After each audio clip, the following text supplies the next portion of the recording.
Indonesian cinema মানে সেখানে ব্যাপক পরিমাণে হরর জিনিসটা থাকে এবং হরর সিনেমা ইন্দোনেশিয়া কিন্তু ফাটিয়ে বার হয় ওখান থেকে, এবং সেই সিনেমাগুলো সবই যে উন্নত মানে তা কিন্তু নয়, তবে খারাপ না। আমি একটা কিছুদিন আগে একটা সিনেমা দেখলাম, সিনেমাটার নাম হচ্ছে মনস্টার আইল্যান্ড, এবং নাম শুনে বোঝা যায় সিনেমাটা আসলে কি বলতে চাইছে।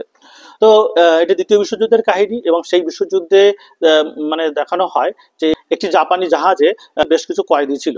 তো শত্রুদের আক্রমণে সেই জাহাজটা ধ্বংস হয়ে যায়, তখন কয়েকটা কয়েদি গিয়ে একটি পাহাড়ে চলে যায়, এবং পাহাড়ে না মানে একটি আইল্যান্ডে গিয়ে ওঠে।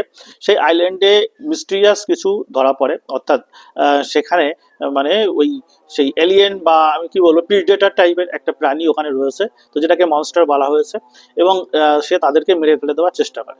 তো সেখান থেকে তারা কিভাবে বাঁচবে এই নিয়ে সিনেমাটার নাম মনস্টার আইল্যান্ড। যা ওয়ার হরর ধরনের সিনেমা পছন্দ করেন তাদের জন্য কিন্তু সিনেমাটা অবশ্যই মানে দেখার একটা সিনেমা।